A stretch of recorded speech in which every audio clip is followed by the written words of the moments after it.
try that again. I said, good evening, everybody. I am your host, Lee Black. I am here live on Saturday, April the 5th for another edition of Real Talk for Real Men. And so if this is your first time checking us out, typically we air on Saturdays and we try to mix it up and have something serious and something a little more fun. So hopefully we will have something good for you this evening. So we'll see if we're going to kick off a show because it's contingent tonight. But I do see we already got the super fan in the house. Grown woman, don't try me. How you doing? Appreciate you popping in.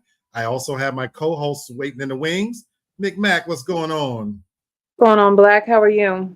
Doing all right. Doing okay. Getting adjusted, got my shower out the way. Feeling cool because I know for some of you, and I know for you in particular, Tasha, Cece says hello. Hey, TT. There are viewers out there like Tasha that are dealing with some inclement weather. Here in Atlanta, it was 90. It got up to 92 degrees today, but that is certainly not the case with others. So, Tasha, if you choose to share, what's your weather like, and what's it been for you? So it's been nothing but rain. So, April showers, okay? Bring May flowers. So it's been nothing but rain over the last few days. We have heavy flooding in our area. I mean, I'm seeing even new pictures of things that have popped up. So tornado watches and things. So definitely battling. It was warm, for a couple of days, but then now that rain is bringing in colder temps. So, I'll be grateful just as long as we just need a little bit of a break from the rain just to let the water in the river go back down. So I appreciate that, sweetheart. Thank you for sharing that. Because Tasha and I talked a bit, and she's been going through it. In her particular area, she's in Tennessee. Grown woman Detroit says we didn't make it out of 50s in rain. Prior to the show today, I've spoken with relatives in Arkansas and Mississippi. They too are dealing with flooding, rain. I was on the phone early this morning with my nephew in Little Rock, and he was dealing with a hurricane, power's out. So needless to say, the spring has ushered in inclement weather for some people, and there's been no let up. And so I wanted to start the show there because I have already gotten confirmation from Kenny that he won't make it tonight, but that's not because of weather. He's watching the Final Four. That's Mr. Sports himself, so that I truly understand that. I don't know if we're going to get Sis tonight. For those of you who may not know, she is the full-time care for our mom. So sometimes it's just a little difficult for her to, make the live shows, even though she typically watches. Not to mention giving you guys an update. Her husband has been recovering from a stroke and been hospitalized for over 6 months now. So she's dealing with her own, things. And so I don't know if we're going to get the posting. So I wanted to come on just and say that because I do have a topic, but I don't want to go into it if we don't get the family tonight because it's a good one. And I really didn't want to waste that topic because I definitely wanted to have the input of family. So we'll kind of hang out for about 5 minutes or so, and I'll make a decision then. But I just wanted to let you guys know that I'm here live. There are times where I'm not able to do the show, for reasons, one reason or another. This week I've been a juror. I served on a jury, so I was doing jury duty.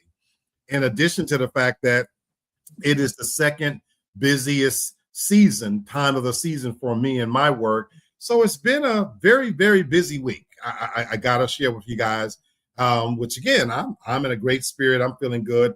We're not projected to get rain until Sunday, but we are also going to be under flood watch as well. So this weather is doing what it does, So yes, that's kind of where I wanted to let the viewers know where we're at and where we're coming from. And I just think, just so you know, I'll give you a little heads up. The topic that I was going to talk about today was about men. I spend so much time talking about women and not always in the most favorable light. I wanted to, have turnabout be fair play and really kind of put us fellas on the hot seat today. And I don't want to do that if we don't have the input from the family to be able to really get all of the opinions. And this subject was born out of the fact that in talking with, my sister, my niece, and also my nephew, as I was riding around this week in downtown Atlanta, it just dawned on me, like, and I've said this many times before, but Tasha, I wanted to say this while we're waiting a little bit. I feel sorry for women when I look out at what's out there amongst us as men. Am I being over dramatic, or how do you feel as a woman? And I know you're not looking, but and I want to give a little clarity to this. And I'm really talking about specifically, no, I was going to say 35 and under, but that's not true. Even while I was out kind of running errands today, I was sitting there waiting on my food. I was in Camp Creek area of Atlanta, and just was looking, and it's a sad state of affairs when I look at us brothers, Black men. What am I being overly critical? Yes and no. Yes and no. But I also think a lot of that is based off of like what people may seem in the areas that they live in. Mm-hmm. Atlanta is a special place, and then like the different areas there. But more importantly, I think too, it's just the messages that are getting pushed out there that we hear from those that are in the forefront in social media, that are boasting so loudly about their bad or negative experiences, that those tend to overshadow. I firmly believe, but it happens on both sides, men and women. I firmly believe that there are, just what you're looking for and what's out there, what's available. I think those people are just opting to just not participate in dating. I think that's just what it is.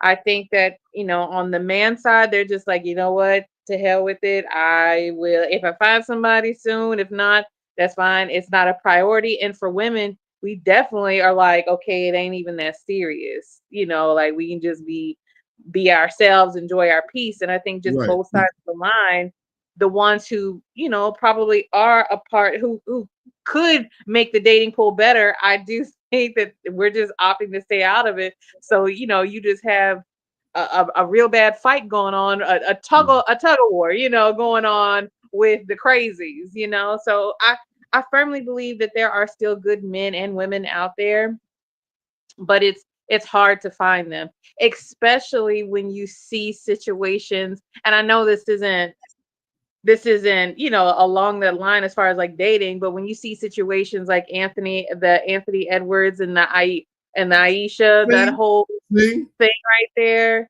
I know that it wasn't necessarily dating, but when you see an older woman like that, she's 38, you a bird, lady. Like, why are you acting like you're fighting for your 20s? It seems like you don't see like what stage of life that you're supposed to be in. And I know that age is a state of mind, but as you grow and you get older and you obtain those experiences, you're supposed to shift. And some people are just, to me, are just stuck because maybe they felt like they were robbed of that teenage experience. Maybe they were robbed of their 20s, and now they're trying to live it out in a later stage. So well, Tasha, your spiel right there is made me want to do the show. okay. Right there, because you know what? I needed to hear that perspective to give me hope. And you make so much sense. And sometimes I think I am only seeing it through my own prism, because as you said, Atlanta is a special place. And so Lord knows everybody hear me talk about these filthy, nasty, no good bitches. And I don't oftentimes talk about you sloppy, no good ass dudes. And so when Well, you're I going on, consider the same. That could go either way. thank you for hearing that. Thank you for hearing that, because it's really all inclusive. But then you mentioned specifically like Anthony Edwards, and so yeah, so I want to get into this, and then it helps. Number one, Grown Woman says she agree with you. Then Shafana says they're coming on in about 20. So we're going to be able to join us. So fantastic. So where are we going with this, folks? So what actually is the topic? In case you haven't figured it out yet, I wanted to call this show Black Men 2.0. and I went to AI to generate a top 10 list of things that Black men could do to make themselves more attractive to Black women. And I was very specific on purpose, you know. And I wanted to do that because there's always this back and forth about Black love and Black men this and Black women that. So I wanted to keep it kind of contained because while I am absolutely a big fan of dating interracially, and I even believe, you know, that lately I have found myself actually more attracted to white women. You know, I don't know what that means. Well, if you ask Dr. Umar, he has an opinion about that. You know, so I've seen that. So that's why I said, you know, there's a lot to be said, and there's reasons why. But again, I love your answer because it may be very tunnel vision specific to the area that I'm living in, and you really was eloquent in sharing that there's just probably so many people out there that just have opted to just tune out, you know, to the whole part of it. And so I kind of want to talk about, you know, maybe there's some things, this is according to an AI list, some things that Black men, we specifically can do. For the record, I only glanced at the list. I didn't go into any detail. So I wanted to bring it to the family. And I'm particularly interested in hearing your views. Tasha, Cece, please share. And hopefully when we get the postings on, they can share. And anybody watching, please give us your opinion. So let's get the cracking, you know. So again, this is not my list, for the record. I did not generate this list. In fact, I went to artificial intelligence to be able to ask a specific question. What are the top 10 ways Black men can make themselves more attractive to Black women? That's where I want, you know, so that's kind of what we're talking about. How can we raise that level of attractiveness to where, you know, we can get beyond the surface stuff. Oh, she's too educated, or he doesn't work. You know, whatever those reasons might be, you might have them individually. Yeah, I look, CC, she says this should be interesting. Yes, I think it is. So let's jump into this list and we're going to tackle them, you know, as they come across. And we'll say the very first thing that was on the list it talked about was embrace emotional maturity. Now, before I kind of go into reading that, agree or disagree, and as a Black woman, would this be an area that we as Black men could raise that level when it comes to emotional maturity to make ourselves more attractive? I want to know what you think. Okay. Of course. Yeah, I do think that overall, you know, that is a critical element of having like a successful relationship is emotional maturity and how you deal with things. Can you deal with things? Are you, you know, are how in what manner? How do you deal with certain things? So yeah, are you still stuck yourself as if you're processing your emotions like as a 17-year-old? Because that can be scary. So, or are you, you know, have you figured out conflict resolution, you know, like things like that? Agree to disagree. So yeah, that's very important. I love that. And I love that you put some ages in there because that's where, again, I can't even put an age anymore that because I see men in their 50s still making decisions as if they're 20s or whatnot and reacting, you know, as if they haven't been through life, you know. So I wanted to kind of read each one and kind of talk about it in the context of what we see. So Cece says, absolutely, this is definitely one. It says, be open to expressing vulnerability, communicating clearly, and handling emotions with intention. Many Black women value emotional intelligence as a sign of strength and stability, which Tasha, I think you really elocuted so well. And this brings me right back to, you know, some of the decisions. And I'm only going to address it tonight from the Black male perspective. I'm representing us. So, you know, so you guys share. So I'm talking about men, you know. I wish Kenny was here tonight because he always talks about being vulnerable and the reasons why Black men hold back from being vulnerable for, you know, a variety of reasons, you know, getting shut down. Black women sometimes just not wanting to hear that. It's a sign of weakness. And so for Black men, a lot of times there is a tendency to keep shit to ourselves, you know, that, hey, she don't want to hear that. And I'm not going to share that, you know. And so when I think about this, when, you know, emotional maturity and being vulnerable, I do think this is a key one because, but I think this is one that I can speak for me as a Black man. It has come with age. Mm-hmm. It has come with age. I can sit here and tell you that I certainly would not have been open to being vulnerable, and even my communication style wasn't the best when I was in my 20s and even 30s. This for me is something that over time, where I think even for me, for Black men, as you come to accept who you truly are, warts and all, that you're able to then say, hey, fuck it, this is how I am, this is who I am, take me. So I found that has come with age and wisdom and life experiences. That's been my experience with that, you know. I think Go ahead, Tasha. I was just gonna say, I think that yes, I know women will say that this is something that they want, but I also know, you know, I understand why some men may choose not to share it because it is weaponized. Sometimes things get thrown back in your face.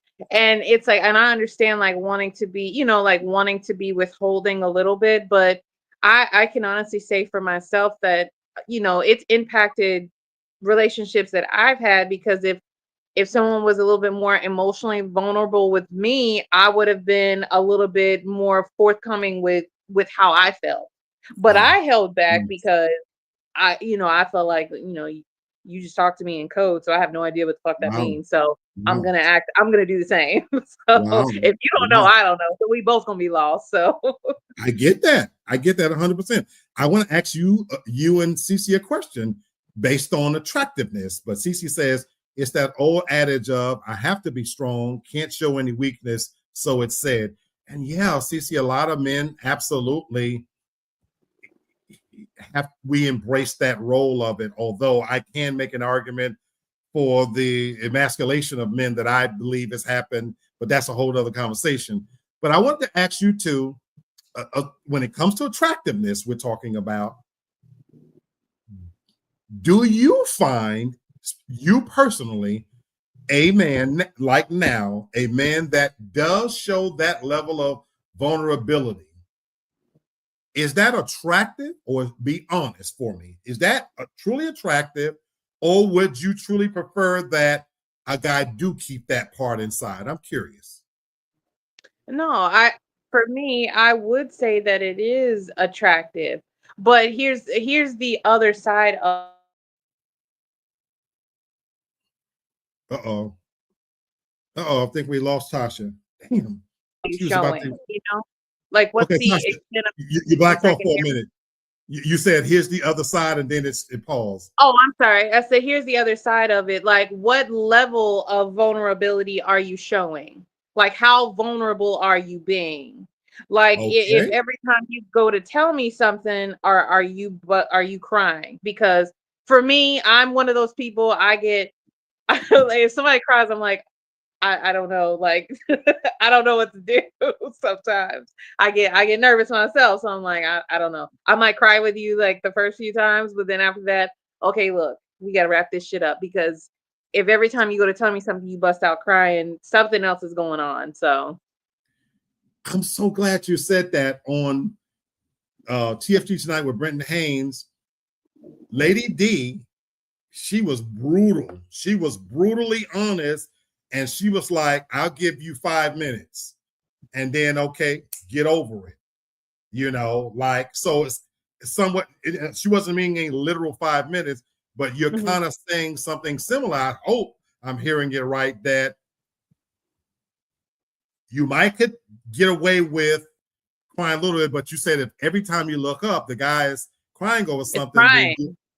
you Like know. literally crying like every time. Like then I'm gonna be like, okay, are you being serious or Okay. are you, like what's going on? Like, what's the issue? Like, you're crying more than me. Like, what's the issue? Like And, that's gonna be my question.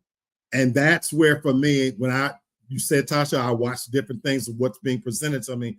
I just see that far too often. I don't know if they've just elected to not show the emotional maturity guy that is able to do it in a responsible masculine way. But I see far too often the crying bitch dude, that bitch made nigga, excuse my expression. But every time you look up, he's in the camera. She doesn't. That turns me off, and I'm a fucking man. So I don't know what it does for you as a woman because Crying, screaming, bringing that level of emotion every time, every situation doesn't warrant that. It doesn't. Even as women, it doesn't warrant that. It does not. I And if agree. I'm not gonna accept it from being around women, I'm not gonna accept it from being around men like that either. I respect Every that. situation does not garner that. So I agree with you 1,000%. But I guess I'm able to tolerate it more from a woman that I'm even more brutal. If a man is crying, if there's not a death, if your fucking hand is not twisted the other way, then I need to know what the fuck are you crying about. That's just right. me. Cece says, no, I want him to show vulnerability, show his emotions. Don't be afraid to show your true emotions. So, hey, fellas, this is one that it's attractive, but there's a line. It's what I'm hearing. Yeah. There's a line. The There second is a one is one of the other reasons that black men can raise their level of attractiveness is to pursue purpose and passion. Pursue purpose and passion. mm-hmm. Hold on, I will get this comment in, but Tasha, I want just when you hear that, I want to get your opinion before I even read it. Grown woman says, "True, Tasha, it's not every time it's needed." So again, women, I trust you guys, and I agree with you 1,000%. So, but before I read it, because I haven't read any of these, in terms of attractiveness, why is that attractive? Why would that be attractive, Cece, Tasha? For a man to pursue purpose and passion. How is that attractive? Consistency, reliability, dependability. It shows that you're serious about something. You're not afraid to commit to it.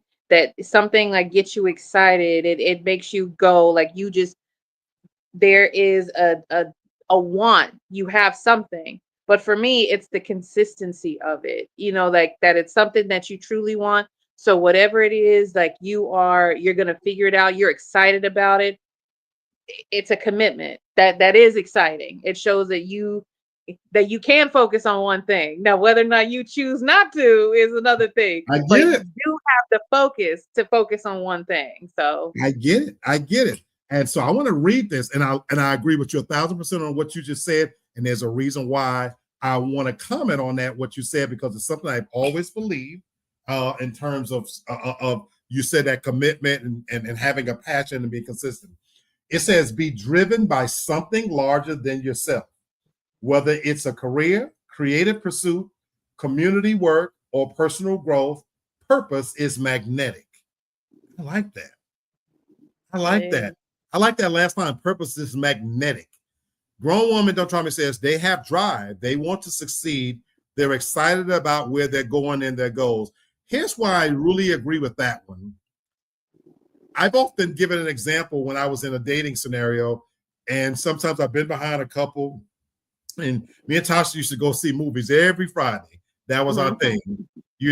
Now we had a little system that you pick the movie this time, I pick the movie the next time, blah, blah, Right. blah, blah, blah. But we went up to that line knowing what we were going to see. We already kind of knew. To me, it was always odd when I saw a couple standing there and I would hear this conversation. Well, baby, what you want to hear? Whatever you want to see. But no, just tell them I cannot stand an indecisive man. And I'm only speaking of that as a guy. So to hear that this is a trait that can take away from attractiveness, I love hearing that because we have all kinds of saying, stand for something. And like you ladies are saying, be consistent, have a purpose, have some kind of drive towards something, whatever that is, be it your career or you want to accomplish something. What is a goal? But I find far too often a lot of brothers, again, I told you, I speak for men tonight, they have no purpose, no sense of direction. And the reason why I can say that, I recently found myself in a situation where I was helping to hire new hires. And you know how you ask a simple question like, so where do you see yourself in 5 years? When did that question become so difficult, folks, that a person, and I'm speaking for women, I'm talking for men right now. When did it become so difficult that a man can't have a clear vision of at least where he wants to be in the next 5 years? Are we not looking at least a little bit ahead to say, I want this? Have we become Tasha and Cece, have we become a YOLO type mentality? You only live once? I mean, in some instances, yes. That's why I said consistency, because there is this notion out there that, like men, oh well, they just can't focus on one thing. So when they are passionate about something, when they are driven about something, to me, it shows that you do have the focus and the self-control and the discipline to focus on one thing, whatever it is, and to master it, or to make that, or to achieve whatever it is. So when someone doesn't have it, it's just like, okay, how old are you? Like, what's going on? Like, is it you have a lot of different things that you want to do? Maybe you just need to like refocus a few things. What is actually attainable and achievable at whatever age group that you're at? And then let's move from there. But yeah, I do think that for some, it is one of those things where it's like, it's a generation of like ADHD. Like, I'm just gonna jump from thing to thing until I find something that feels right or I don't mind doing for a little while. You're nailing it. Grown Woman Don't Try Me says, I think it's a generational thing. The younger generation doesn't set goals. They just go along with what's in the now, not thinking so much about their future. And that's what I see. And it's unfortunate because I think some of it is societal. There's a mentality that, I'm not going to plan for the future. So you don't oftentimes see, a lot of times, the under 30 talking about buying a house and doing this, that, and the other.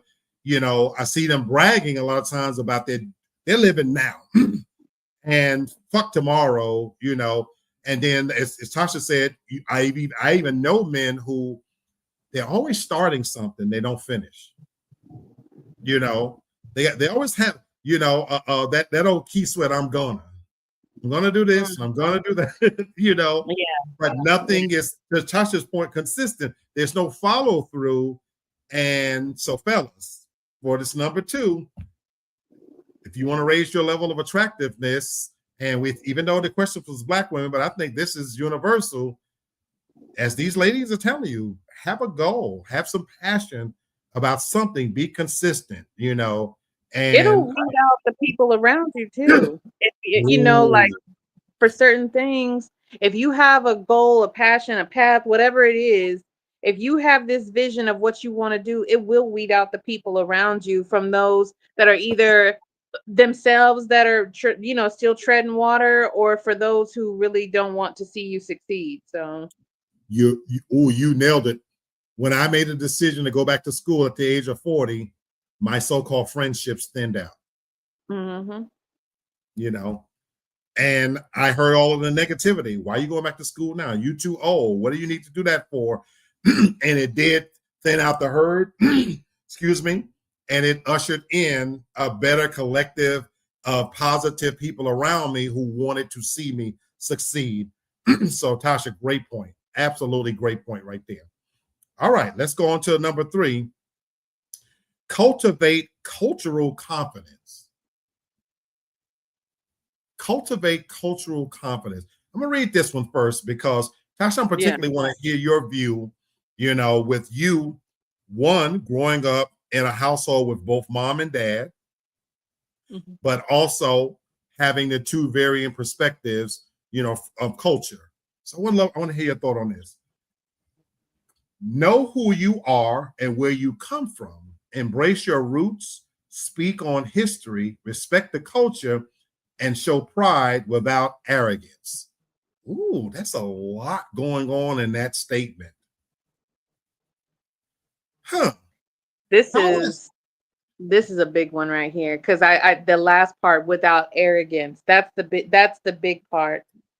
I think about like, well, one thing, like for me, my dad, he he would remind you of, yes, of where he is now, the things that he has and how hard he worked for what he has, but he right? never forgot where he came from, and he never forgot like who he is, and without being boastful about it, but still having pride about the things that he has accomplished. And this definitely gets lost now, Mm, because I feel like, for me, and this is me per, so this is my opinion, right, right. I feel like that there are a lot of black men that, as far as the cultural confidence part, it is arrogant and without action. You're confident in name, confident in being black and being proud, absolutely. But the arrogance that does come with it without action is, I don't know, it's like a pimp almost. Just saying just saying what someone like wants to hear, or what you think that people want to hear, but then there's nothing else, because you're also still okaying the bullshit in the communities. You're not calling out the foulness when you do see it. So Here's where I agree with you 1000%. You know what? Just reading this again, this is my thoughts here in the moment and now. You know what this takes me back to? The Super Bowl halftime show when I yes. just read that. And what you just said. And again, sometimes speaking the truth to ourselves can be very hurtful. What you just said, why it makes me think about that, you talked about respect for culture, without action. My question at that time was, okay, if you're going to be proud of, he said that, he did that, what change is that going to make? How does that impact you? And what are you going to add to this then to make what he said truly powerful? And so when I read cultivate cultural competence, this is my brother's now. I'm proud to be a black man, but what is your personal contribution to being a black man and adding to that, to your point, to your father, and acknowledging where we come from? Because if you're just taking, but you're not adding anything to it, it is arrogance. You didn't earn anything. It is arrogance. Absolutely. And so again, this is my first time reading that. That's why I said there was a lot going on there. It's so you want to have respect for the culture and you want to know your history, and that's a whole nother big one for me right there.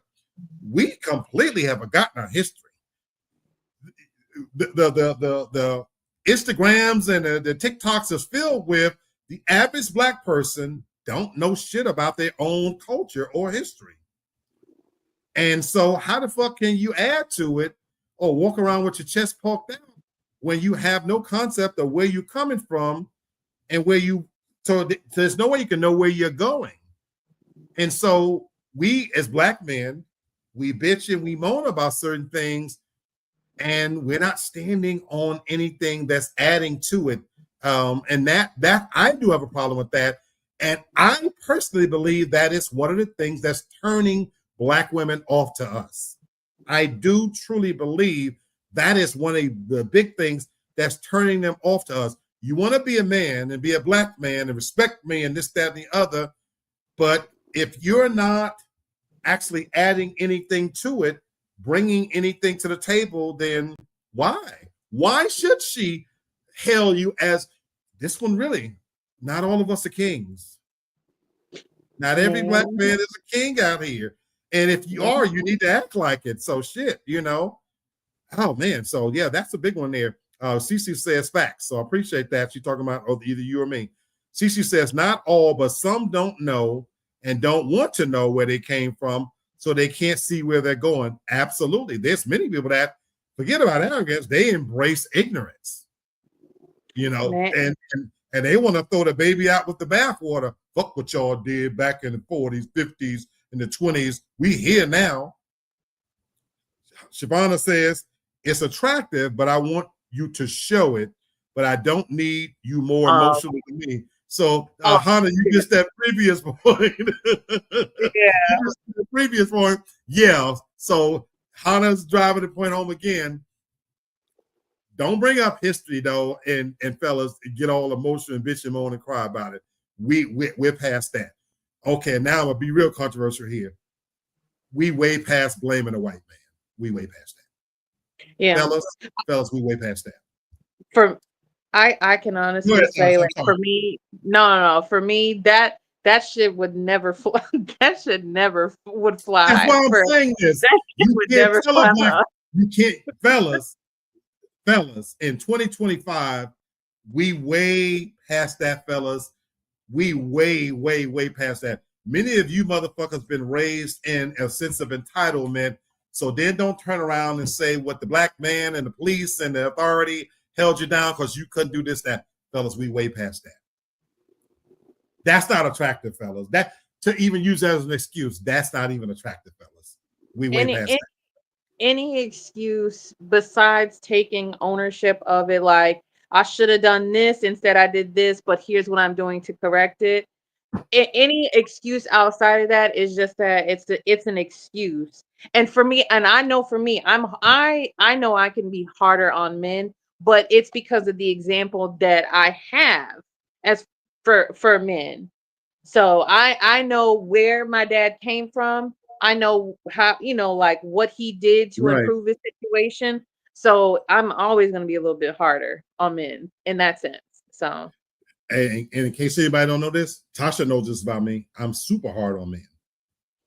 And I didn't grow up with a father, but mine is born out of, I know what it took for me to get here and without a father figure.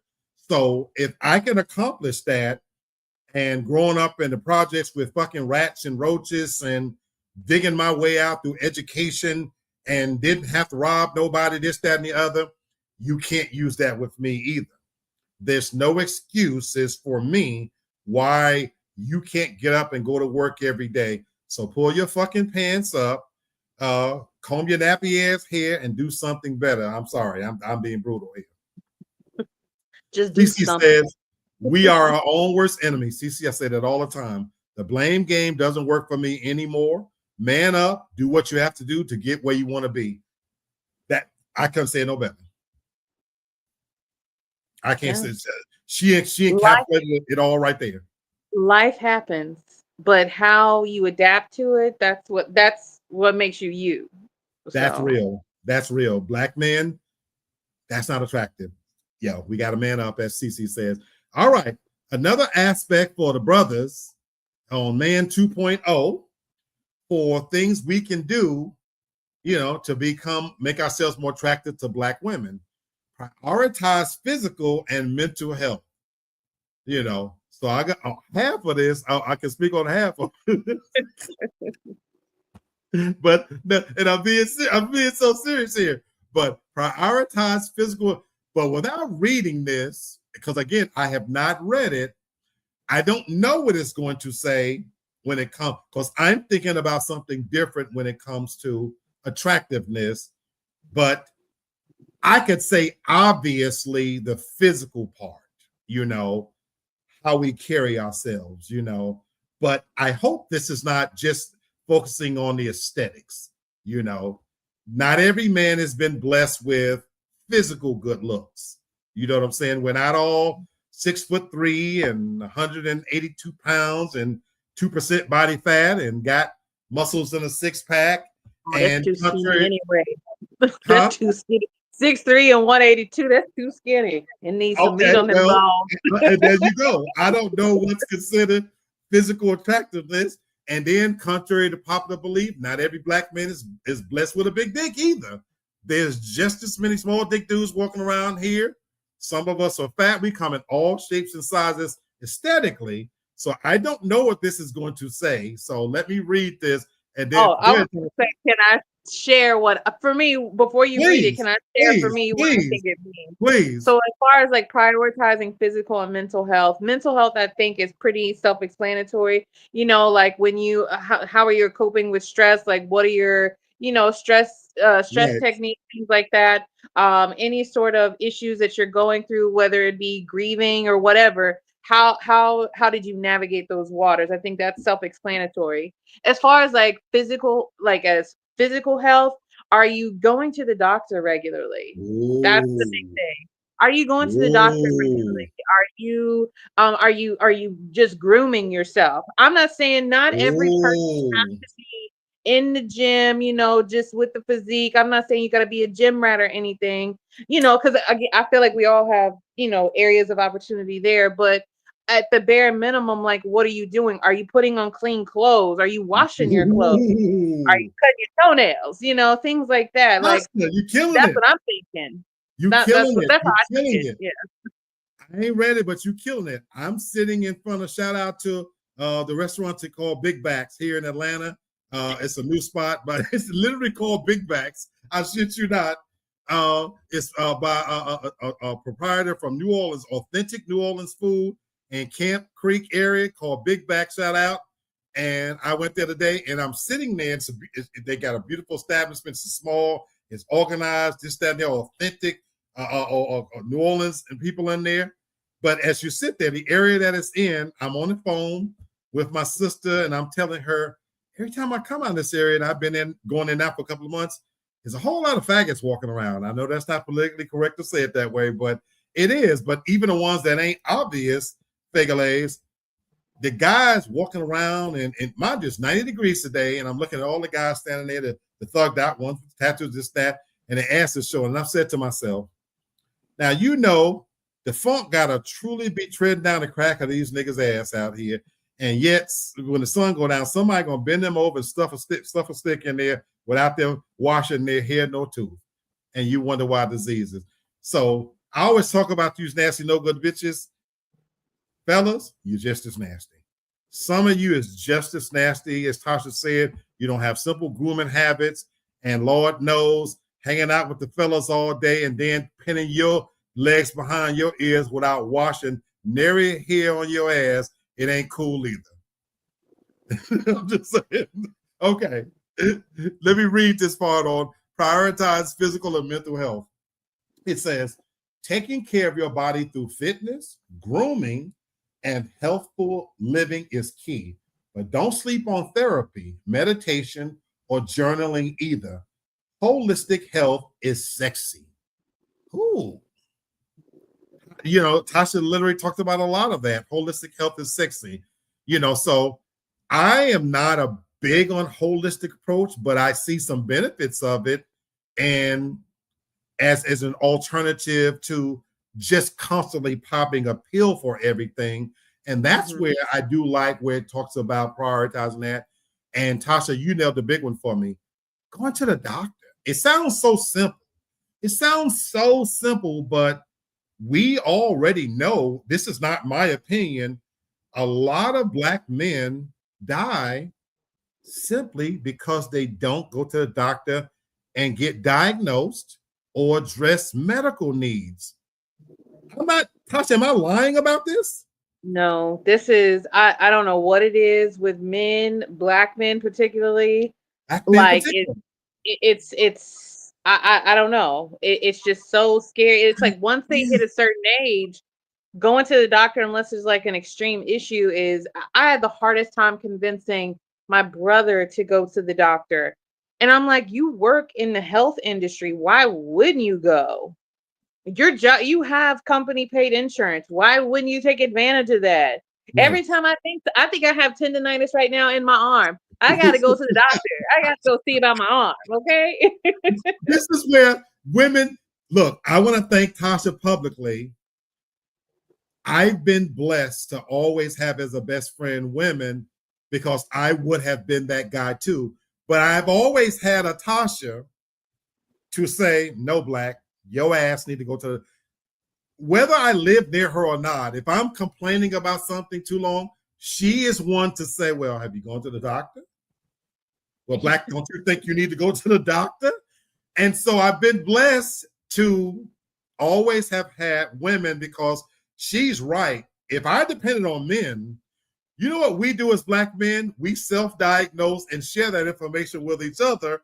And if it sounds similar, we think that, okay, well, yeah, that happened to me too. Because I'm telling you from real example, we really do that. Man, do you ever have an itch down there? Oh, yeah, man, that happened to me, but that only been, oh, okay, I was worried about that. Fellas, that's not enough. No.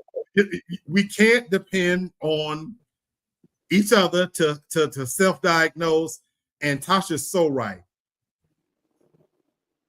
Even if you don't have insurance, but this is true when we have insurance, we just won't simply go to the doctor. We need to find out prostate cancer, different things that could be avoided. Yeah, and again, okay, now this is the other end of it. We want to be strong, yes, and we shouldn't be crying on certain things, yes.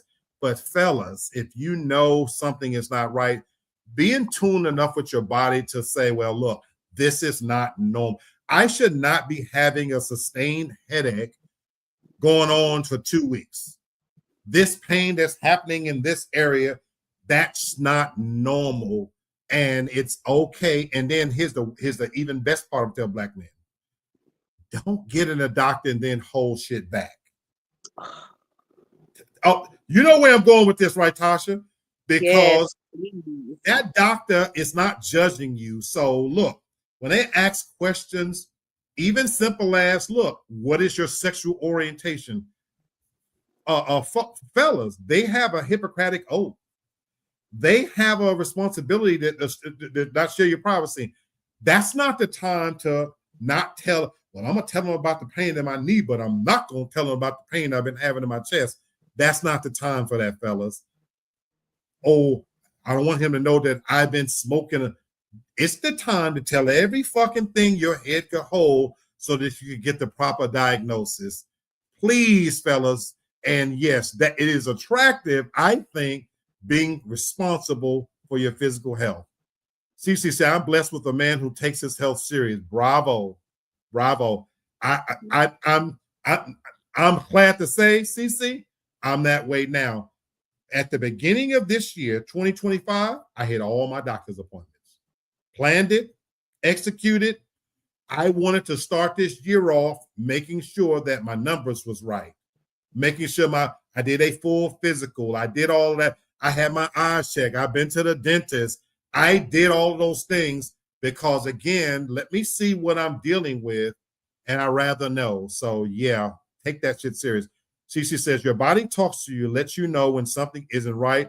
Most just don't listen until it's too late. And in this case, I'm talking to my men because women that I know, women go to the doctor. Let me say this too. I know, like, as you know, like for men, as you get older, some of those exams that you have to go through, it may be uncomfortable and it may go against certain things that, like, oh, that you feel like it questions your sexuality. Do not forego those exams, because even like as women from the age of for me from the age of 17, it ain't no fun going and cocking their legs up for a doctor who's talking directly into your pussy. Okay, but we got to go and go get the undercarriage check, and they get to see everything that we're thinking in that time. So if we can deal with it, you can deal with it. Oh shit! Well, that is a image that she painted an image there, but she ain't lying. She is I not think if lying. men saw those exams, like exactly like what happens, I think you guys would be horrified about what happens at those when you go see the gynecologist. I think y'all would be horrified. Like, what type of tools and medieval shit is this? I never even wanted to know, but I've imagined that you're putting the image in my head. But at the same time, I got common sense. It's got to be fucking brutally uncomfortable to be spread open in front of a stranger and he's having a conversation. it's strangers, it's multiple people in the room. So there's always at least two. One time I went and it was a student, like a teaching day. There's at least 10 people who've seen my underparts who I've never had sex with. So, so I was like, sure, come on in. Hold on. Could you not have said I don't want them in there? Or what was the deal? So I was, I was just going in just for like my normal exam, and the doctor and her assistant was in there. But then, I heard the knock on the door, and she said like, "Hey, do you mind like if the students come in? It's okay. I mean, they're already halfway in the door anyway. It's fine. You're already here, so they're just here to observe." Okay. I don't think I could have done that. I know I couldn't have done that. I would have respectively said, well, no, I prefer not. I get it's a teaching, but don't use me in this as this example. Let's just Look, knock I've this had all out at prostate. one time. No, I've had the prostate thing, and yeah, it's not comfortable, but I don't want nobody else in the room. Shit. Yeah. Hurry up, doc. Get this shit over with so I can turn around. I don't want you looking at my ass too long. I'm just saying. No, yep. For women, it's always the doc. Even if it's a female doctor, it's always the doctor and the assistant. So it's and yourself. So there's always at least three of y'all in the room. So No. Yes, but again, these are things that it has to happen. it has to happen. It has to happen. You have to be responsible, and so black men, this is one of those areas where, prioritizing your physical and mental. Like Tasha said, the mental part. I think we all can appreciate that, and that's even become talked about more now than it used to be talked about. And I'm a very appreciative of that even as a black man, I happen to work for a company that is prioritizing, make sure you take your breaks and you can take a self day and this, that, and the other, because I did come up in a generation where you probably couldn't do that. And you put your head down and you're just supposed to work. So look, I had to adapt to be able to feel okay about taking a day off when I know that mentally I'm burned out. But even other than work, it is okay, black men in particular, I'm talking about brothers, to recognize when you've had it up to here. So you have to have some way a healthy way to release and be able to relax mentally, whatever that thing is. So I'm not talking about smoking weed or drinking something like that, but hopefully you have to have a healthy way to get away from it. And for me, I do bubble baths. I have a shitload of bubble bath stuff in there. Now I don't bubble bath to get clean because I think it's disgusting to sit in your own filth to try to get clean. So I shower first, but I actually have a ritual. At least every other week, I sit and take a bubble bath to mentally relax for my day. But do you know I've never ever had a massage or a pedicure or manicure, and I keep promising myself I'm going to do that. Do it, Yeah. because like you said, the drugs and the alcohol, that is not mental health. That is adding to your mental problem. So that we needed to say that, because smoking a blunt and drinking, that don't use it for that, Yeah. Mm-mm. All right, let's go to another one. Develop deep listening skills. I think this is kind of self-explanatory. Tasha laughing, but before I read this, you want to say something on this one? This is so self-explanatory, but it is so true, because men do not, for whatever reason, men do not listen to women. And I don't know if it's because you don't like the content of the conversation, if it's the pitch of our voices or whatever. It is so hard to find a man that actively like listens to you without just like zoning out. And I'm gonna make my comment before I even read it. One of my best attributes that has always allowed me to attract women is that I know how to listen. that's always worked for me. Now we no longer have phone conversations, but I come from that time when you had a phone conversation with a woman. So she wasn't in front of you. So if you was going to build up an attraction, it had to come from an actual conversation. Some of you don't know what that's like. Not emojis, you know what I'm saying? But you actually had to ask questions and respond and keep the conversation going. And that was one of the things that I always took a great deal of pride in, is that I'm actually listening to the person. And even recently, when I was on an app, I just wanted to see what it was about and pat myself on the back. I still got it. I still was able to listen to this bitch time on and on and on. Ask the right questions.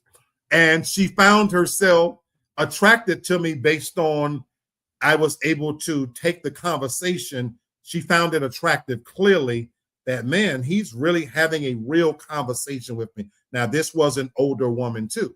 You know, I'm 57 and she was 53. So I don't know if that would have worked on somebody young. I don't know. Yeah. But when it comes to develop deep listening skills, it says Black women often carry a lot professionally, emotionally, and culturally. Being the kind of man who listens deeply without interrupting or minimizing builds trust and intimacy. I like that. I like that because you know what? It gave a special. It says without interrupting. Many people listen to respond. And one of the things I've learned, even as being a friend, of having female friends, sometimes you're not there to fix their problems. Sometimes you're just there to listen. Tasha, am I wrong? No, you're absolutely right. You know, Absolutely right. Yep. sometimes just shut up. Let them, you know, they're telling you something that's important to them.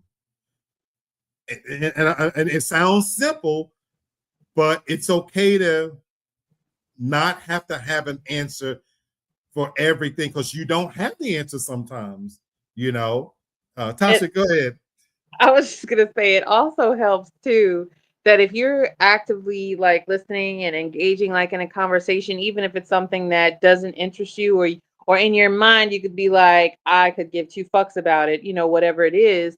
But maybe later on you're able to recall like certain details, or like it may, it shines light on that person, and it, shows something else about that woman, as far as like speaking to like Black men. But also, if you're able to sustain those long conversation, it'll offset whenever you say or make overly sexual comments sometimes. Like it offsets that a little bit, Absolutely. because Absolutely. that can be so annoying. You know, that was That never one of my things, but you're right. If you are a good listener and you're allowing her to tell a story, even though, let me be clear, I don't know why, but women, a lot of women, y'all do tell a hell of a story where y'all have to go around the whole town before getting to the main point. And it does take some skill. I ain't gonna lie. It does take some patience and tolerance to let it flow in your head. Like, okay, she's gonna bring it on in, you know what I'm saying? But yeah, but fellas, it is something that it's important to them, because again, we're about the who, what, when, where, and how. yeah. Women, y'all, I love y'all. Y'all interject emotions and feelings and all of the ancillary shit to it, Painting and big pictures. Men huh? only want like a snapshot. We're painting big pictures. Men just want a snapshot. What happened? Baby, what happened? Well, see, I started out this morning and see, I'd overslept because my coffee, this, that, and other thing. And since what had happened too was cold the other night, yeah. It's important though, because that builds to it. That just adds to, especially if it's something horrific that just happened. I gotta let you know, it just started from this morning. As it says, without interrupting or minimizing, it builds trust and intimacy. So, fellas, if you want to be more attractive, shut up, keep it to yourself, roll it in your head, but still be listening on a serious note, because as Sasha just said, it's important. It is important to them. Those little points obviously are important. And this is particularly the case if you are already in a relationship and you're having those conversations to keep them going. On a serious note, I've talked about the fact that, you know, what I miss most about not being in a relationship is this part. Having intimate conversation. I'm not, when I say intimate, in case anybody listen, I'm not talking about sexual. No. I'm saying intimate in terms of where you're talking about something that's important between you two. When the TV's not on, it's 3:00 in the morning and you're not fucking, you're just up and you're talking about whatever. It's those conversations where, baby, what do you think we should do? I'm talking about that kind of conversation, you know, where she's able to say, well, you know whatever she was holding back, or maybe something that's been on her mind. I miss that part because through the hustle and bustle of a busy day, and like it said here, and I don't disagree with this part, it said Black women often carry a lot, professionally, emotionally. Look, there's a lot of Black women that are running households, they have multiple kids, the baby daddy is not there, they're working 2 jobs, they're maintaining and paying the bills. These Black women, but women in general, fuck just Black women, women in general carry a lot, fellas. They really and truly do. And so they're not often, there's things they may truly be holding back and waiting for that safe moment when I wasn't going to bring this up now, but here we are. And I do think that builds trust and intimacy when they can share something that maybe it came out of left field. So, fellas, that's truly important. That resonated with me. All right. So I don't know what happened to the posters, but we keeping it rolling. Okay. Exude style and presence. Ooh, I haven't read this one yet. But I want to ask you, Tasha and Cece, in terms of attractiveness, what can a Black man do to elevate his style and presence that would make him more attractive to you? I don't know. I think style, as far as like whatever your style is, whatever it is for you, you just own that. Whatever that means to you individually. Because for a lot of things as far as like fashion goes, that now I don't understand. Even like on the woman's side, don't even ask me, because some of the shit I just don't fucking understand. But whatever your unique style is, own it, be confident in it. But as far as like your presence goes, just have this, I don't know, it's just how you present yourself, like in social settings, like be self-assured, Okay. like be confident. Just even if you're not saying anything, be confident. Um, you know, Hell, I would even make the same argument that men make to women. Maybe smile a little bit, as well. You I could get see that. warm, you could see warm and friendly, I get but that. also, just being confident and just who you are as a person. That's what I would think. You know what I love about that? I think some men think the angry Black man presents this image of masculinity, and to have the mean mug on your face and this, that, and the other. And I'm not saying women aren't attracted to that. There are clearly women that want the bad guy, this, that, and the other. But I like what you just said. It's nothing wrong with smiling. You can't. We joke about DMX all the time. You can't fucking wake up in the morning and be mad with French fries. Hey, your son, them motherfucking fries. There has to be a reason why. You have to laugh. It's okay to laugh and have a sense of humor and to smile even as a man. So I love that you said that.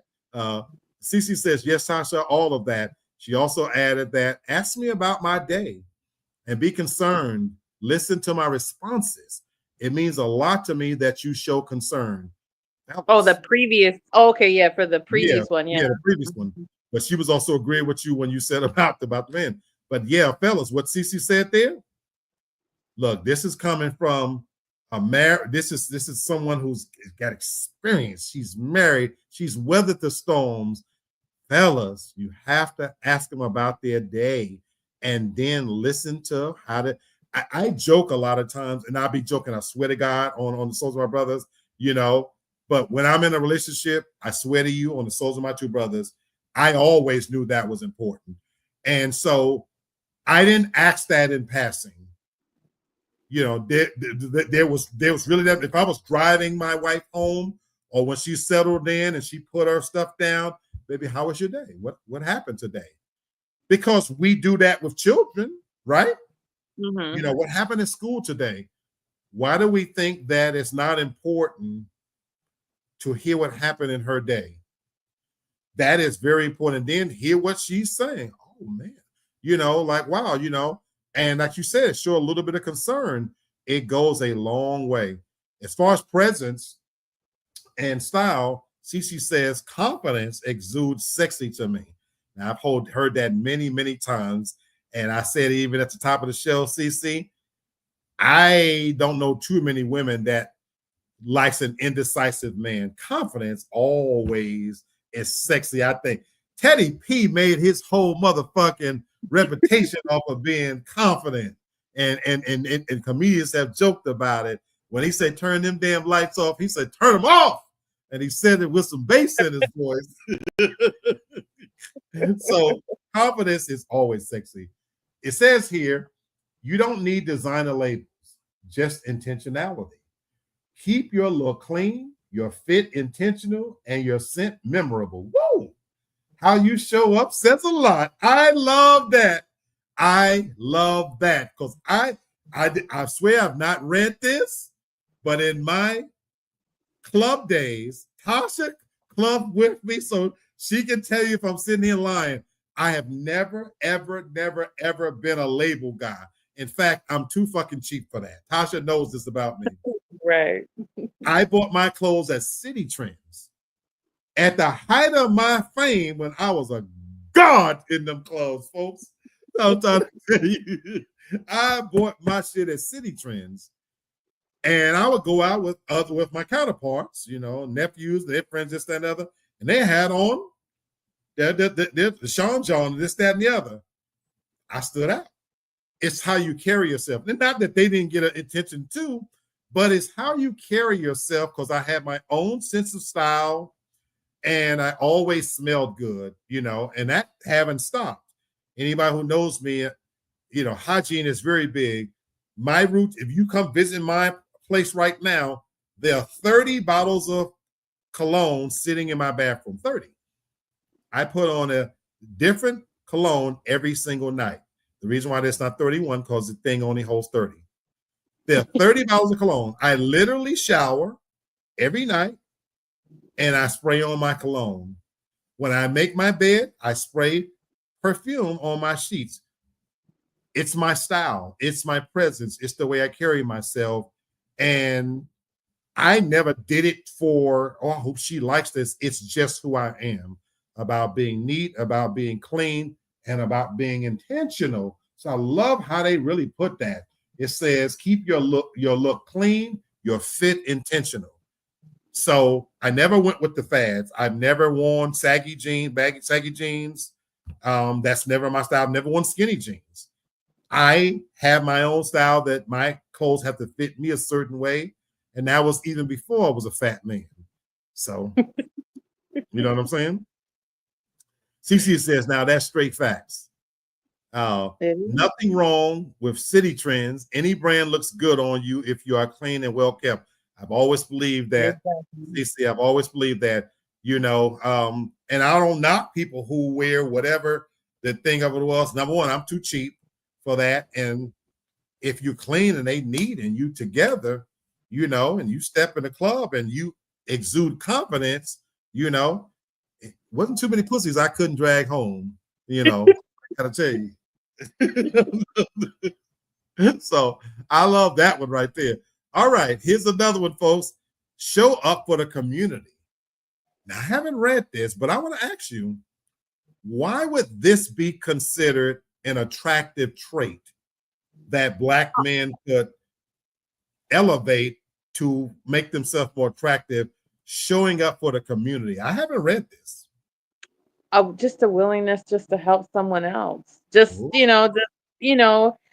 extending that hand that, maybe you don't have to necessarily go like overboard, doing anything, but showing that you care, whether your community being like where you live, like a neighbor or something, just offering just to help, fostering whatever community that is, just offering to help.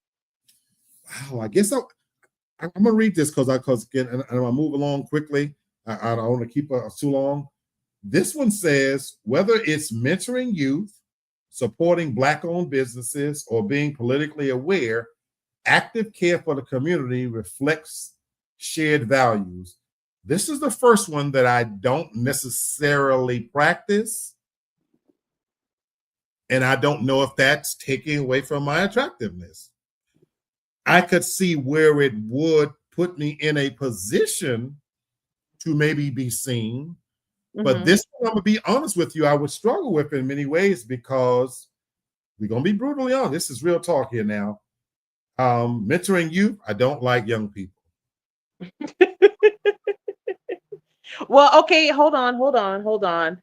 Fix that, because as far as like Okay, mentoring youth goes, I know that there are some of your friends that have asked you to that's speak to true. their Now that's sons. true. So Now that's true. Now that's true.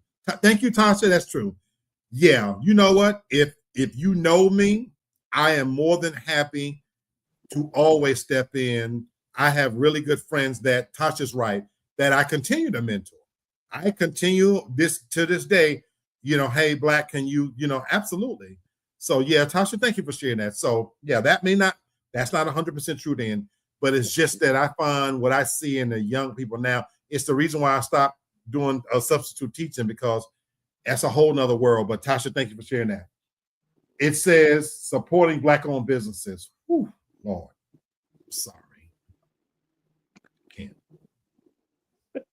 I can't. I want to. Let me be clear. I want to. My heart wants to. I've been burned far too many times. I just told you about a restaurant I've discovered. It's Black-owned, and as long as they continue to treat me well as a customer, but I don't want them to ever take my patronage for granted either. Don't ever get to a point where, oh, when I walk in, oh, he's a regular customer, so you could wait. If I'm spending my money with you, I expect top level service. I literally drive 44 minutes across town. And I see far too often, unfortunately, with Black businesses, we take each other for granted, we cut corners, and we just do shit that belies logic. And so right now, on April the 5th, fuck Black businesses. I'm sorry. cancel immediately. Cancel. Be politically aware. Yeah, I'm politically aware. Now, being active care for the community. This big foot bitch above me, if I could have her killed, I would. And the bitch on the side of me, I hate your ass too. I hope you're listening, you know good bitch. So anyway, I'm not neighborly. Oh. So that probably makes me not as attractive, because I am that big Black dude that walks out that will fuck you up because fuck you, Okay. Well, let me ask you this then, because where I understand that I'm not overly neighborly either. I don't speak. I go out of my way to not speak to, to people. So if I see I check my cameras. If I see somebody outside, I'll wait to go. Yeah, so Right, I do right. avoid.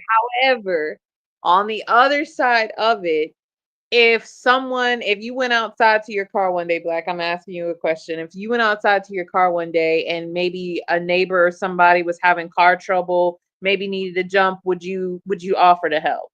I would. I would. So, I to would. me, I I think would. that counts, because it's not like you would Okay. see somebody and just be I like, would. oh, shove it I up your would do ass that. and keep on No, no, moving. no, no. So I would, because that is, so she's right in that sense. So see, Tasha, you're killing me. You're killing me here because yeah, look, and I'm forced to be this way, but to your point, yeah, no, you know me enough to know that if I saw somebody right now and they tires on flat, ugh, as much as I don't want to get dirty and it's in me to say, you okay? Ah, but people can take you, you know, and I that's the know. thing. So yeah, I want to be. But I got a question on that though, because you mentioned that you know, do you think it's different when it comes to attractiveness with a woman, maybe refraining from being neighborly versus a man? Because I think as a woman, you're going to be seen as attractive regard. We as men can see you. We can see you saying that bitch don't talk to nobody. But I Not still a would. soul. She in the house. She be hiding. But so that's why I'm asking you this, because we still would say, damn, she uppity, this, that, but damn, does that But is it the same with men? that's physical attractiveness, and I Okay, think this is okay, going a little bit okay, further into a different type of attractiveness. So okay. That's yeah, fair. That's fair. That's fair. Cece says, right, Tasha, being involved in what is going on in your community for the betterment of your living space. And that's when so for me, this is one I could make improvement. I'm glad that this is on this list, not everything. This is one that I definitely could make some improvements with. And I do believe probably if I was more involved, maybe that is the way that I would meet somebody that I would have some shared values with, because I'm not active in the community, CC, and I'm not active in any programs. I am very much a self loner. I very much keep to myself, and in many ways, I guess, with their expression, you're hiding yourself under a barrel, under a bush or whatever, hiding your light. So yeah, maybe this is definitely an area that I need to look at, being more active, and being more involved. Now, I don't give a fuck about the bitch upstairs and the bitch on the side of me, fuck them regardless, but you know, other women. Okay, which translate a nice translation, be spiritually grounded.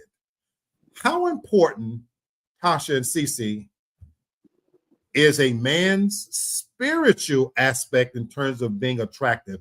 Is that a thing for you? Before you answer, I want to get Cece's comment. She says, my downstairs neighbor is 92 and says, all of us in the building are nosy. No, sir, we're looking out for you and your safety. See, you really a good person, Cece, because I would have cussed his old ass out, but no, I'm just kidding. But I've always wanted, I never really asked this directly.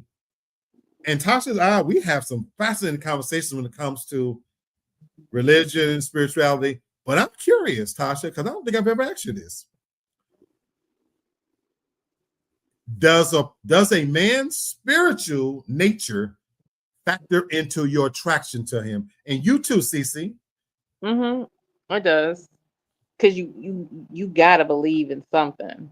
Oh. Now, whatever it is, that could lead down a different path, but you have to have a belief system. Okay. You have Okay. to believe in something. Because if you don't have like a spiritual foundation in anything, that you just really just out here just existing or leaving it up to the Wow. universe or whatever, Wow. okay, look, we gotta because who was leading you, who was guiding you, okay? Right. So Right. it is Right. it's very important. I like that. I like that. And I've never really actually have asked you that. CC, I get you. You say I can't leave. I'm always thinking about my dad. That's why I say you're clearly a good person. I don't know my no good son of a bitch of a bastard father. Fuck that nigga, and I hope he's dying somewhere painfully right now. So fuck him. But Black, the community.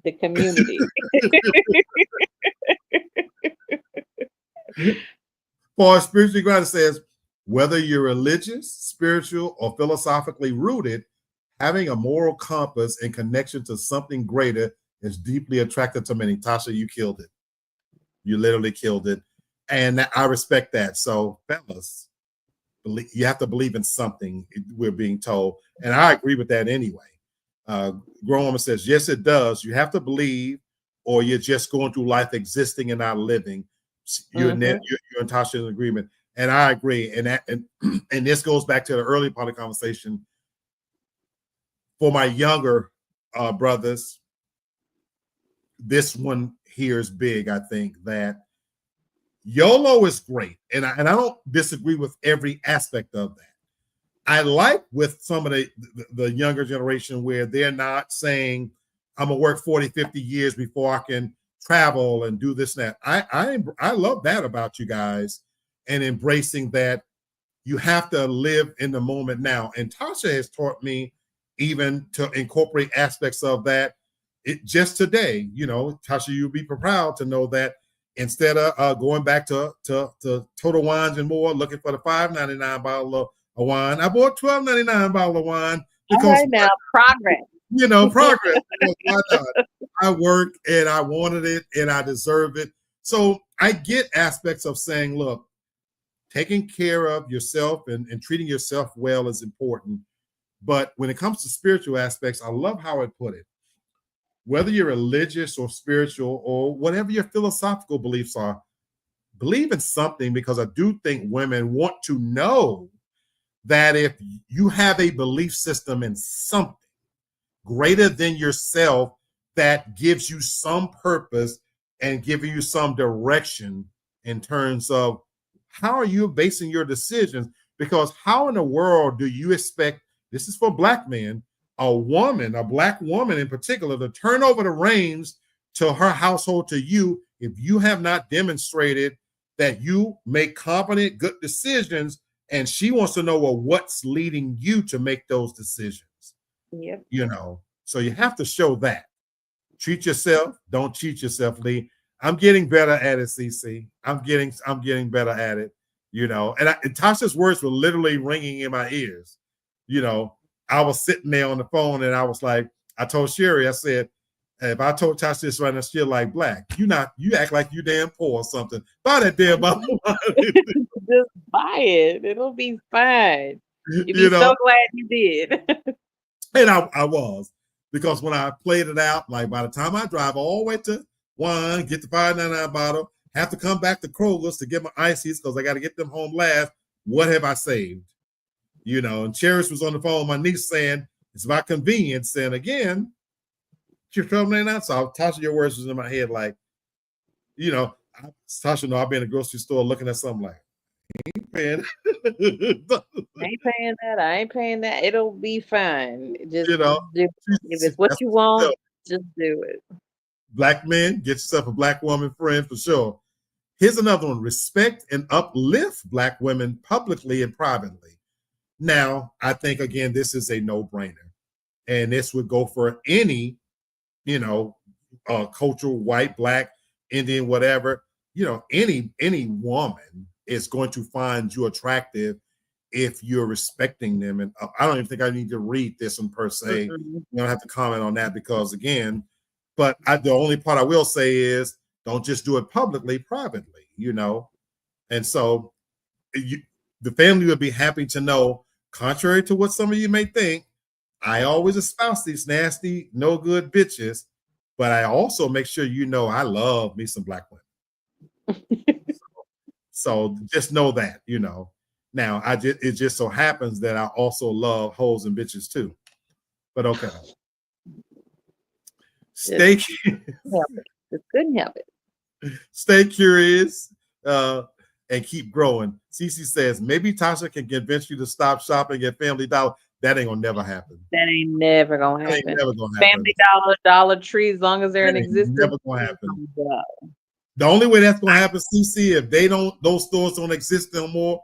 But if whatever they're replaced with, I love dollar store shopping. That ain't never gonna happen. I can't get him sometimes to buy something at a Kroger pharmacy. He'll be like, "No, I got to go to the Family Dollar, Dollar General. I bet I can get it for $2." It's not that serious. Cece, I'm at one of those stores every weekend.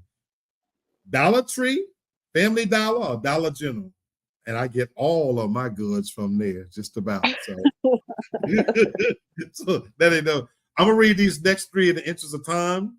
So this one is is talking about, and then we could just kind of comment, stay curious and keep growing. This simply says, hold on.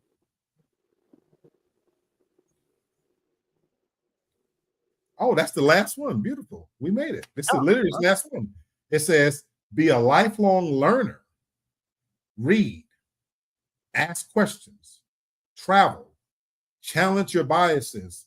Growth-minded men are exciting to build a future with. And I want to read that again because I like how it's written. It has a period after each thing. It says, be a lifelong learner, read, ask questions, travel, challenge your biases. Growth-minded men are exciting to build a future with. I love that it ended with that one. So of those, of 1, 2, 3, of all of them, Tasha, what is the most attractive of those? And Cece, I want to ask you that as well. Be a lifelong learner, read, ask questions, travel, challenge your biases. Those are 5 things that it mentioned for Black men to elevate their level of attractiveness to Black women. What stands out for you on that, Tasha? Challenge your biases for me. I think Ooh. it's so easy sometimes for like for people as we get older or whatever we have been ingrained with, to not be open Mhm. to challenge things, to look at things from a different perspective, or to you know go somewhere and observe something. Not that you necessarily it has to alter your belief, but just observe it, and just and then have a conversation behind it. What did you think about it? How did it make you feel? Like, did it give you a different perspective, a perspective or something like that? But challenge your biases. That's big right there. That's a big one. I think mine kind of goes hand in hand together with that, Tasha. Is CC? This is the one, but I think they work in connection with, for me. CC says, you don't stop learning until you die. That's what my daddy always said. And that's the one for me that stood out about being a lifelong learner. Do you know the very first thing I remember from the very first day of class when I went back to school Sorry. is, bless you, Thank you. is that I remember being 40 years old and I'm in undergrad. I'm terrified. I'm looking around the room and all these younger students, and I'm thinking they're going to run rings around me. And what I remember from that class, what I took from that class, and I will never forget this. I remember the instructor saying, true education is realizing just how much you don't know. And that always stuck with me because there's a difference between being educated and being smart. And there's even a difference between being smart and being intelligent. And for me, I'm an avid reader. I read constantly. You know, we're all walking around with literal computers in our hand. And I'm 57. There was a time when if you wanted to find something out, you had to go to the library and actually go get a book and sit down and look it up. Or if you were fortunate enough to have encyclopedias in your home, you had to go and look it up and read this, that, and the other. Well, technology being what it is now, we have smartphones. And as much as I love the fuckery and foolishness of smartphones, that helps me out too. But it's also great to learn. And what I use my phone for, sitting in this very spot every day, is I can hear something and I'm not sure what that means. Guess what? Let me look it up. Oh, and I find that as I'm constantly feeding my brain and my mind, it opens up an understanding, to Tasha's point, of challenging my biases about people and things. And because I work in a world where it's virtual, when I'm appearing on camera and talking to other cultures, that avid learning, it has really helped to lower my biases in many ways, because I certainly have many. And I'm pleasantly surprised a lot of times when I'm wrong. When I'm wrong. I this right here, like there's been a few things recently, like where I've been talking to my dad, and you have to know my dad. He's very religious. So there's a certain things that, just in talking to him recently about certain things, I've had to explain it to him, like where you may not believe in it and you may feel like that is against everything that you believe and that it holds no water, but to someone else it does, and it exists to them. I'm not saying you have to accept it, but I'm just saying you may want to be open to it. Like That has helped me. yeah. That has helped me. That very mindset has helped me that you're right. I know what I believe, but I want to respect that you believe something different. So tell me what you believe, and that has really helped me. And a lot of times it's not always life altering things. It's sometimes it's cultural things that, well, why do you, I don't ask this, but in through the conversation or reading, oh, that's why they did that, and that's why they do it this way. And it then helps me to be able to understand and appreciate where they're going. And I just said a little bit earlier in the show, I find myself more attracted to white women recently. I I am no, I'm being so serious here, but obviously that openness, to your point, Tasha, has made me attractive to them. Because you know what I've discovered? I, in many cases, am the first Black man that they've actually had a chance to really talk to. They've seen Black men, they might have worked with them, but to be on the same team and to get to know me, they've been able to ask questions as well. Well, Freddie, I hope you don't get offended, but boom, boom, boom, boom, boom, you know what I'm saying? And Yeah. boom, like, oh, wow. And so maybe their perception of what a Black man is about, I don't know what that is. That one right there, being able to challenge your biases, it does make a person more attractive. I truly believe that, because if somebody's asking me something from a true place of wanting to know versus, you know what I'm saying, trying to, you know what I'm trying to say, you know, then yeah, I'm willing to answer and tell you everything. So that is a very attractive quality, I think. And I like how it says growth-minded men are excited to build a future with. So my brothers, when it comes to Black Man 2.0, always be growing. CC is saying it. She says, do things that are unfamiliar to you, learn new things, get out of your comfort zone. Life is for living new challenges. She mentioned libraries have computers now, not much in books anymore. And I didn't even know that. I've not been in a library in years. And CC's also agreeing with what you talked about your dad, and your conclusion. So yeah, so fellas, you know, we didn't get the family tonight, Now Kenny said he's definitely gonna go back and watch this show. We missed you, Hannah and Bert. Sis, if you're watching the show, we missed your commentary. But anybody else, feel free to hit us up. But I hope that us having this conversation, though, because I talk so much about women, that I wanted to kind of this go round, shed the light on us men. And but I hope this wasn't a negative.